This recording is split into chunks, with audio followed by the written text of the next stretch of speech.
কাঁঠালের বিচি পরিষ্কারের এই সহজ উপায়টা আগে কি জানতেন? খুব অল্প সময়ের মধ্যে কাঁঠালের বিচি হবে দবদবে পরিষ্কার। আসসালামু আলাইকুম রাহমাতুল্লাহ। প্রিয় দর্শক সবাই কেমন আছেন? আশা করি সবাই ভালো। মারিয়াম সামু চ্যানেলে আপনাদের জানাচ্ছে আন্তরিক শুভেচ্ছা ও ভালোবাসা। দর্শক এখন কিন্তু কাঁঠালের সিজন, আর এই সিজনে আমরা কিন্তু বিভিন্নভাবে কাঁঠালের বিচি খেয়ে থাকি। আর এই বিচি পরিষ্কার করা কিন্তু অনেকটাই কঠিন। অনেকেরই শখ থাকলেও কাঁঠালের বিচি খাওয়ার, বাট ভিতরে যে বিচির লাল অংশটা সেটা কিন্তু পরিষ্কারের যন্ত্রণায় অনেকে কিন্তু কাঁঠালের বিচি খেতে পারে না। আজকে এমন একটা টেকনিক আপনাদের সাথে শেয়ার করব যেটা খুব অল্প সময়ের মধ্যে কাঁঠালের বিচি হবে একদমই ঝকঝকে পরিষ্কার ধবধবে সাদা। দর্শক এখানে আমি কিছু ফ্রেশ কাঁঠালের বিচি নিচ্ছি। হ্যাঁ, একটা কথা হলো কাঁঠালের বিচি যখন আপনারা পরিষ্কার করবেন অবশ্যই চেষ্টা করবেন ধুয়ে ভালো করে শুকিয়ে নিতে।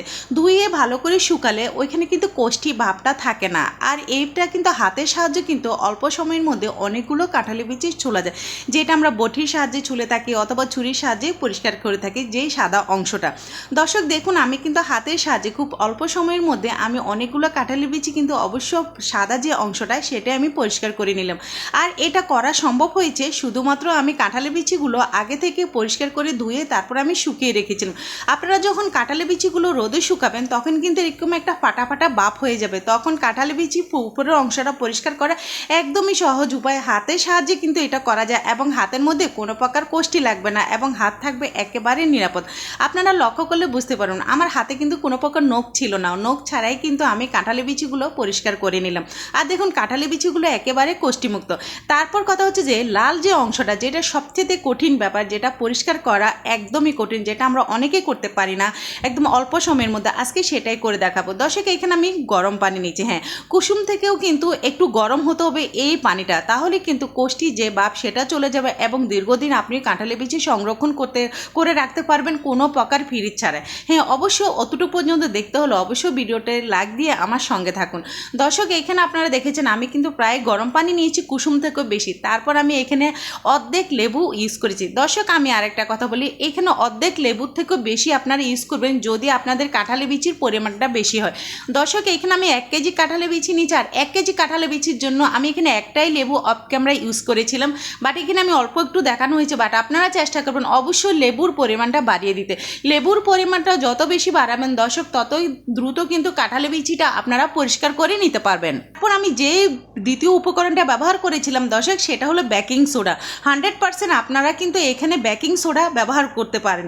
বেকিং সোডা ব্যবহার করলে কি উপরে যে লাল অংশটা সেটা কিন্তু অল্প সময়ের মধ্যে নরম হয়ে যায়, সফট হয়ে যায়, তখন সেটা কিন্তু পরিষ্কার করা একদমই সহজ। কোনো প্রকার ঘষা মাজা ছাড়াই, কোনো প্রকার শিলপাটাই ছাড়া এবং হাত দিয়ে ঘষানো ছাড়াই অল্প সময়ের মধ্যে দেখবেন বিচির যে উপরে লাল অংশ সেটা উঠে যাবে।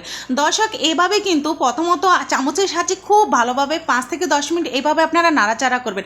এটা নাড়াচাড়া করার উদ্দেশ্য হলো দর্শক এখানে যে আমি অতিরিক্ত লেবুর রস ব্যবহার করেছি এবং বেকিং সোডা ব্যবহার করেছি।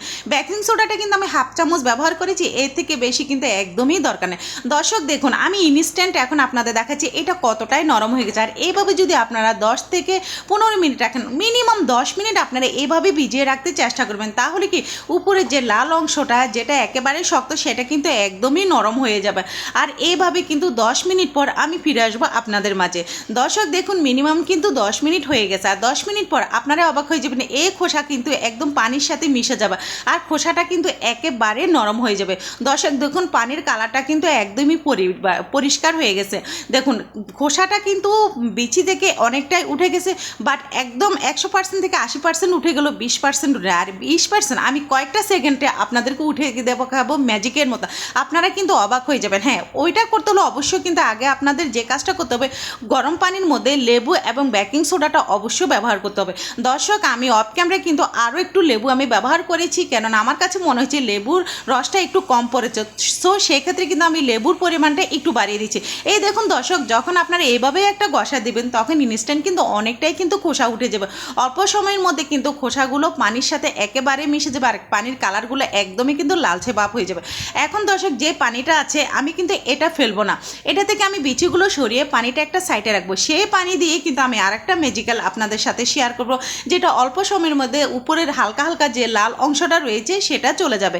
দর্শক দেখুন এভাবে কিন্তু আমি পানি থেকে এটা উঠিয়ে নিলাম। কথা হচ্ছে গরম পানিটা কিন্তু ভুলেও ফেলবেন না, এই পানিটাই কিন্তু দ্বিতীয় অপশনে আমাদের কাজে লাগবে। দেখুন দর্শক এইভাবে কিন্তু পানির মধ্যে কিন্তু অনেকটাই কিন্তু খোসা হয়ে গেছে, আর এইভাবে ভিজিয়ে রাখলে কি আঠালো যে ভাবটা সেটা কিন্তু একদমই চলে যায় এবং আঠালো ভাবটা কিন্তু হাতের মধ্যে একেবারে লাগবে না। আর দ্বিতীয় পদ্ধতির জন্য দর্শক এখানে আমি একটা ওয়াটার পট নিচ্ছি। এই ওয়াটার পটটা হচ্ছে যে কি ফ্লাক্সের মতো, যেটাতে আমরা দেখা যাচ্ছে কি গরম পানি দিলে গরম থাকে সেরকম, কেননা এটা কিন্তু ভিতরে একটু খসখসা টাইপের থাকে। আর এই একটা যে ফ্লাক্স, এই খসখসা টাইপের ফ্লাক্সগুলো কিন্তু আমি মনে করি আমাদের প্রত্যেকের ঘরে থাকে। এইখানের মধ্যে একটা দুটো করে এবার কিন্তু আপনারা অনেকগুলো বিচি দিতে পারবেন। দেওয়ার পর আপনাদের যে কাজটা মানে সহজ হবে সেটা হচ্ছে ভিতরে যে একটু খসখস ভাব থাকে সেটার সাহায্যে কিন্তু আপনাদের বিচিগুলো ইনস্ট্যান্ট কিন্তু দবদবে সাদা হয়ে যাবে। আলাদা করে কোনো প্রকার ঘষা মাজা কিছুই করা লাগবে না, যেটা আমরা প্রতিনিয়ত করে থাকতাম, আমাদের নানি দাদিরাই করে থাকতো। কিন্তু আমি মনে করবো যে এই টেকনিকটা সব থেকে সহজ টেকনিক, আমার কাছে কিন্তু খুবই ভালো লেগেছে। এইভাবে আপনারা 5 কেজি 6 কেজি 10 কেজি কাঁঠালের বিচি কিন্তু অল্প সময়ের মধ্যে কিন্তু ধবধবে পরিষ্কার করে নিতে পারেন। দর্শক এই তো দর্শক দেখুন এইভাবে কিন্তু হাতে সাজে একটু জোরে জোরে আপনারা কিন্তু এটাকে নাড়াচাড়া করবেন। যখন আপনারা জোরে জোরে নাড়াচাড়া করেন তখন কিন্তু এই খোসাটা কিন্তু ইনস্ট্যান্ট উঠে যাবে। হ্যাঁ, আরেকটা কথা বলি, এখানে যে আমি পানিটা ব্যবহার করেছিলাম দর্শক, এটা কিন্তু সেই গরম পানিটাই ব্যবহার করেছিলাম।